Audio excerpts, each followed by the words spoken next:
नमस्कार दोस्तों, स्वागत है आपका अपने इस यूट्यूब चैनल इजी सिलेक्शन में। मैं ओम सिंह भाटी।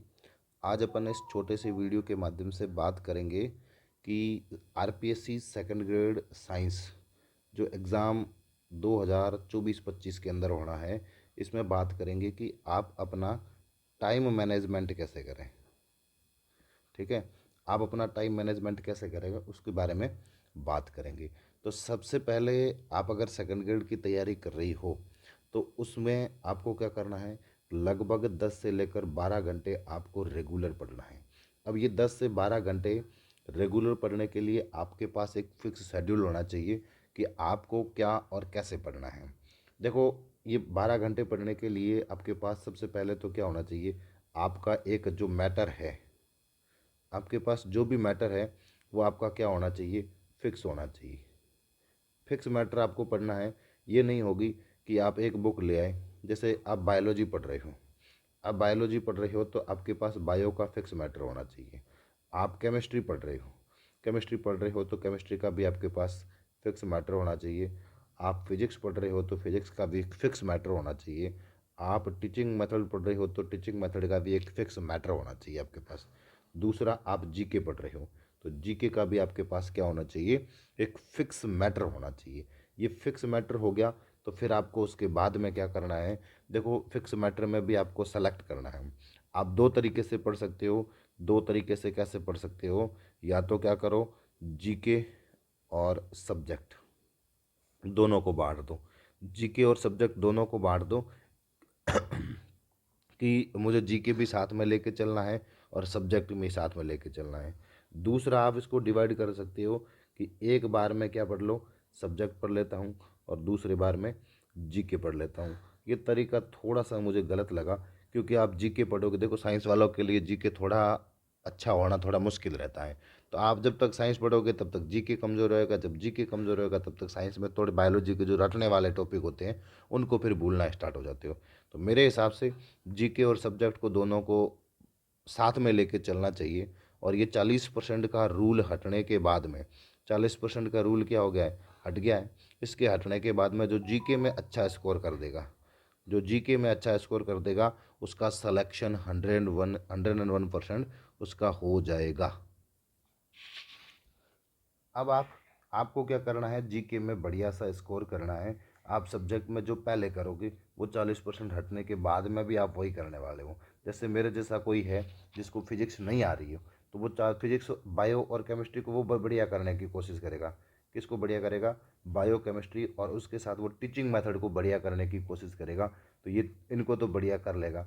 अब बात रही इसके फिजिक्स का क्या होगा। ये तो फिजिक्स 40% के रूल से पहले भी इससे नहीं हो रही थी और 40% के रूल के बाद भी इससे नहीं हो रही है। तो यहाँ तो इसके स्कोर में कोई फ़र्क नहीं पड़ेगा।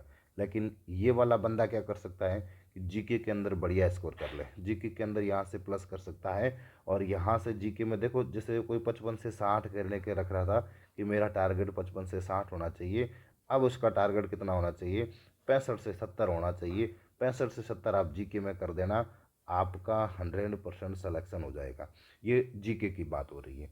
ठीक है, अब आपको एक दिन के अंदर कितना आपको टाइम फिक्स करके चलना है उसके बारे में बात करते हैं।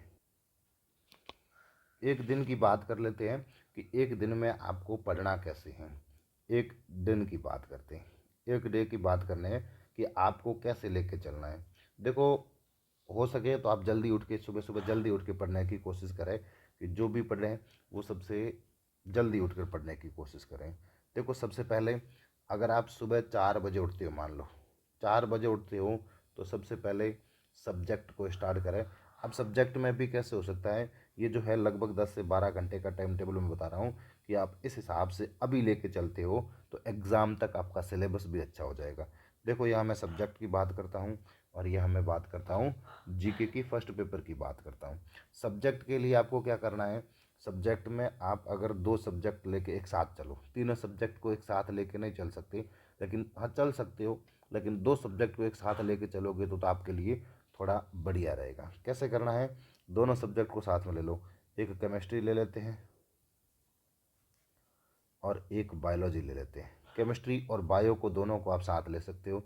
कम से कम 3 घंटे केमिस्ट्री को दे दिए, कम से कम 3 घंटे किसको देने हैं आपको, बायोलॉजी के दीजिए। तो आपके इन दोनों को मिला के कितने हो गए, ये 6 घंटे यहाँ दोनों में खर्च हो रही है। अब ये आपको पढ़ना कहाँ है, सब्जेक्ट को कहाँ पढ़ना है, मॉर्निंग में पढ़ने की कोशिश करना है। इस सब्जेक्ट को मॉर्निंग में पढ़ के अच्छा कर देते हैं। तो ये 3 और 3 घंटे ये ओनली आपको क्या करना है, या तो इसके नोट्स बना रहे हो तो आपको नोट्स बनाने हैं, या आप उसको रिवीजन कर रहे हो तो ये रिवीजन करने हैं। 3 और 3 6 घंटे। उसके बाद में पीछे कितने बचे, 6 घंटे और बचते हैं। तो 6 घंटे में से मैं लगभग 4 से लेकर 5 घंटे, 4 से 5 घंटे मैं किसको दे रहा हूँ, जीके को दे रहा हूँ। अगर 4 से 5 भी नहीं कर सकते तो 3 से 4 कीजिए। 3 से 4 घंटे आप क्या करना है, फर्स्ट पेपर को देने हैं। अब फर्स्ट पेपर में भी आपको कैसे लेके चलना है, फर्स्ट पेपर का सुनिए। अब एक बार थोड़ा आगे चलते हैं। तो आपको फर्स्ट पेपर कैसे लेके चलना है, देखो फर्स्ट पेपर में क्या करना है, अभी हाल फिलहाल आप क्या करना है, आप जियोग्राफी को एक बार क्या कर दो, छोड़ दो। एक बार आप जियोग्राफी को छोड़ के चले, जियोग्राफी कौन सी, राजस्थान की जियोग्राफी को छोड़ के चलना है। अब हाल फिलहाल में आप क्या कर सकते हैं, राजस्थान की हिस्ट्री ले सकते हो, और क्या ले सकते हो इसके साथ कल्चर ले सकते हो। हिस्ट्री और कल्चर, और उसके साथ में साइकोलॉजी भी ले सकते हो। हिस्ट्री, कल्चर और साइकोलॉजी, ये आप इसको अच्छा करके चलो। इन तीनों को बढ़िया कर दो, हिस्ट्री को बढ़िया कर दो, कल्चर को बढ़िया कर दो, साइकोलॉजी को बढ़िया कर दो। 20 क्वेश्चन ये और 20 क्वेश्चन ये, 40 क्वेश्चन हो सकती है। और इसके पास साथ में आप अगर पढ़ना चाहो तो राजस्थान की या इंडिया की दोनों की पॉलिटी को साथ में लेके चलोगे तो 20 क्वेश्चन ये, 20 20 40 और 60 60 क्वेश्चन का भी मैटर आप पढ़ते रहिए। पीछे आपके क्या बचेगा, करंट बचेगा। 10 क्वेश्चन करंट के बचेंगे तो वो थोड़ा सा बाद में, एग्ज़ाम से एग्ज़ाम से 1 साल पहले, एग्ज़ाम से 1 साल पहले का करंट पढ़ना है तो वो बाद में भी पढ़ सकते हैं। तो एक बार के लिए करंट को थोड़ा छोड़ के रखें। पीछे बचा 30 क्वेश्चन का मैटर। वो 30 क्वेश्चन का मैटर कौन सा है, इंडिया वाला है। और इंडिया की भी कौन सी है, जियोग्राफी है, और वर्ल्ड की जियोग्राफी है। इसको भी आप एक बार के लिए ये पूरा करने के बाद में ये वाला स्टार्ट करेंगे, तब आपका जीके अच्छा हो जाएगा। और जीके में प्रैक्टिस के लिए अब देखो, ये सब होने के बाद में आपका अगर, देखो सब्जेक्ट में तो आपको पहले क्या करना है, सब्जेक्ट में एक बार के लिए आप अपना सिलेबस कर लो। एक बार क्या करना है, सिलेबस कर लो पहले। अगर आपके पास नोट्स तैयार नहीं है तो एक बार नोट्स बना लो, और एक बार सिलेबस नोट्स बना ली है तो उस बार एक बार सिलेबस पढ़ लो। फिर वापस क्या करना है, फिर वापस यहाँ से क्या करना, एक बार होने के बाद में जैसे आप कोई टॉपिक पढ़ते हो उस टॉपिक को पकड़ लो। जैसे आपने क्या पढ़ा, सेल बायो स्टार्ट किया। अब सेल बायो आप दूसरी बार पढ़ने जा रहे हो। इसका पूरा मैटर पढ़ने के बाद में क्या करना है, इसकी प्रैक्टिस करनी है। इसकी प्रैक्टिस करनी, एक टॉपिक पढ़ने के बाद में जस्ट उसकी प्रैक्टिस कर दो। दूसरा टॉपिक मान लो आपने कौन सा स्टार्ट किया, जेनेटिक स्टार्ट किया। अब जेनेटिक किया है तो जेनेटिक की वापस क्या करनी है, प्रैक्टिस करनी है। ऐसे करके सारे टॉपिक, एक टॉपिक जस्ट पढ़ने के बाद में उसके बाद उसकी प्रैक्टिस कर लो। और फिर उसका क्या करना है, वापस पूरा सिलेबस हो जाएगा। फिर वापस सेल बायोलॉजी स्टार्ट करो, फिर उसकी प्रैक्टिस करो, सेल बायोलॉजी स्टार्ट करो, प्रैक्टिस करो, जेनेटिक स्टार्ट करो, प्रैक्टिस करो। ऐसे करने बहुत बार सिलेबस को पढ़ना है। जब बार बार पढ़ोगे, आपका देखो पहले से ही मैंने बोल रखा है कि मैटर फिक्स कर लो, फिर उसको बार बार पढ़ो, फिर उसकी बार बार प्रैक्टिस करो। ऐसे करके तो सारे टॉपिक आपको क्या हो जाएंगे कि कौन सी चीज़ मेरे कहाँ लिखी हुई वो आपकी आंखों के सामने आ जाएगी। और जब ऐसी चीज़ें आंखों के सामने आ जाती है ना, तब आपका सिलेक्शन क्या हो जाता है, 100% सिलेक्शन हो जाता है। जीके में भी यही करना है, सब्जेक्ट में होने के बाद में क्या करना है, जीके में भी क्या करना है। कोई टॉपिक पकड़ा, कोई टॉपिक जैसे क्या पढ़ा, आपने राजस्थान की सभ्यताएँ पढ़ी। अब सभ्यताएँ पढ़ने के बाद में क्या करनी है, इसकी प्रैक्टिस करनी है। अब प्रैक्टिस कहाँ से करनी है, एक बुक आती है दिशा 2020, यहाँ से आप क्या करनी है, आपको राजस्थान की सभ्यताओं की क्या करनी है, प्रैक्टिस करनी है। दूसरा आपने पकड़ लिया कौन सा, मारवाड़ राजवंश पढ़ लिया मान लो। अब मारवाड़ राजवंश पूरा आपको नहीं पढ़ना है, पूरा आपको नहीं पढ़ना है तो कौन सा पढ़ना है, एक राजा पढ़ने हैं, कौन सा मालदेव है या चंद्रसेन है, मेरे हिसाब से चंद्रसेन होना चाहिए, चंद्रसेन है। तो ये आपने चंद्रसेन को पढ़ लिया। और फिर क्या करना है, मारवाड़ के चंद्रसेन के जितने भी क्वेश्चन है उसको कर लो। आपने पढ़ लिया चौहान राजवंश, ये चौहान राजवंश पढ़ लिया। अब चौहान आपको जालौर के भी पढ़ने हैं, अजमेर के भी पढ़ने हैं, और रणथंभौर के भी पढ़ने हैं। ये तीनों पढ़नी है ना, तो तीनों के अंदर क्या करो, वापस जाओ दिशा 2020 खोलो, और दिशा 2020 के अंदर जो प्रैक्टिस आपको दी हुई उसके क्वेश्चन कर लो। जो आपसे क्वेश्चन नहीं हो रहा है उसको स्टार लगा दो। अगली बार में जब भी वापस कहाँ जाओगे, इन तीनों राजवंशों को पढ़ने के बाद में वापस दिशा 2020 के अंदर जाओगे, तो ये स्टार लगा हुआ क्वेश्चन आपके क्या होना चाहिए, सही होना चाहिए। तब जाके आपकी प्रैक्टिस क्या हो रही है, 100% अच्छी तरीके से प्रैक्टिस हो रही है। और ये अच्छी प्रैक्टिस ही आपको क्या दिलाएगी, 100% सलेक्शन दिलाने में सहायक होती है। देखो लगभग 10 से 12 घंटे आपको पढ़ना है। जो मैंने टाइम टेबल बताया है उस तरह से आप देखो, मैंने जो फील किया है, मैंने जो किया है वही मैं आपसे बातें शेयर कर रहा हूँ। आप पढ़ोगे, रेगुलर करना है, 10 से 12 घंटे आपको क्या पढ़ना है, रेगुलर करना है।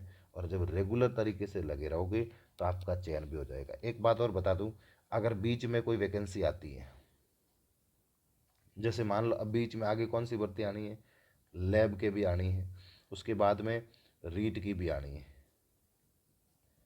और उसके बाद में एक बीच में एलडीसी तो आ रखी है, एलडीसी तो यहाँ आ रखी है। अब होगा क्या, अधिकतर जो बच्चे अभी सेकंड ग्रेड की मान लो कि अभी कर रही है सेकंड ग्रेड, तो अधिकतर बच्चे कहाँ भागेंगे, साइंस में आ गई है तो लैब की तरफ जाने की कोशिश करेंगे। अधिकतर बच्चे यहाँ रीट में जाएंगे और कुछ बच्चे एलडीसी में भी जा रहे हैं। और सेकंड ग्रेड में सिलेक्शन किसका होगा, जो अभी से लगातार सेकंड ग्रेड में लगे रहेंगे, अभी से लगातार लगे रहेंगे, उनका सेकंड ग्रेड में 100% सिलेक्शन हो जाएगा। उनको सिलेक्शन से कोई रोक नहीं सकता है। तो आपके लिए बेहतर यही होगा कि लगभग आप अपना एक दिन का शेड्यूल फिक्स कीजिए और टॉपिक फिक्स कीजिए। जैसे आप पॉलिटी पढ़ रहे हो, मान लो राजस्थान की पॉलिटी पढ़ रहे हो। अब राजस्थान की पॉलिटी पढ़ रहे हो तो आपने क्या पढ़ा कि मुझे आज राज्यपाल क्लियर करना है, ये राज्यपाल टॉपिक पूरा पढ़ना है। अब आपने राज्यपाल तो पढ़ लिया, तो राज्यपाल पढ़ने के बाद में अगर शाम को या दिन में कभी भी टाइम मिले तो इसके क्वेश्चन भी कर लो, राज्यपाल के क्वेश्चन भी कर लो। दूसरा टॉपिक दूसरे दिन आपको क्या पढ़ना है, जैसे आप मुख्य सचिव पढ़ रहे हो, ठीक है, तो मुख्य सचिव यहाँ टॉपिक आपने सुबह सुबह या शाम को टॉपिक कर लिया और रात में इसके क्या कर लिए, वापस इसके क्वेश्चन कर लिए। तो एक दिन के अंदर एक टॉपिक हो रहा है। पॉलिटी के 8 टॉपिक है, 8 दिन में हो जाएगी। हिस्ट्री के भी 8 टॉपिक है, 8 दिन में हो जाएंगे। ज्योग्राफी की भी 8 टॉपिक है, तो 8 दिन में हो जाएंगे। तो ऐसे करके क्या हो जाएगा, 1 महीने 2 मंथ के अंदर जीके का आपका सिलेबस अच्छे से हो जाएगा और उसकी प्रैक्टिस भी साथ में हो रही है। सब्जेक्ट में भी वही करना है, टॉपिक पढ़ना, एक टॉपिक सेल बायोलॉजी पकड़ा तो सेल बायोलॉजी के क्वेश्चन कर लिए, फिर जेनेटिक पढ़ा तो जेनेटिक के क्वेश्चन कर लिए। जो नहीं हो रहा है क्वेश्चन उसके ऊपर 100% स्टार लगा दें। और प्रैक्टिस अच्छी होनी चाहिए। जब प्रैक्टिस अच्छी हो जाएगी, जब सेल्फ स्टडी अच्छी हो जाएगी, जब सेल्फ कॉन्फिडेंस आपको आ जाएगा, तो आपको फिर सिलेक्शन से कोई रोक नहीं सकता है। मेहनत करनी पड़ेगी, हार्ड वर्क करना पड़ेगा।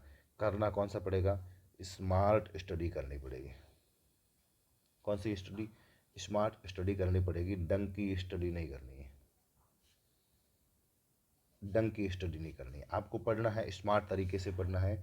डंक की स्टडी नहीं करनी है, डंक की स्टडी नहीं करनी है कि पढ़ते ही जाओ, समझ में कुछ नहीं आ रहा है, क्या करूं क्या करूं क्या करूं, तो सिलेक्शन नहीं होना है। स्मार्ट स्टडी से सिलेक्शन होगा, रेगुलर पढ़ने से सिलेक्शन होगा, प्रैक्टिस करने से सिलेक्शन होगा। ठीक है, तो आज के इस वीडियो में जो बताया है छोटी सी बात है, पर रेगुलर करके चलोगे तो सिलेक्शन हो जाएगा। आज के इस वीडियो में इतना ही। बहुत बहुत धन्यवाद।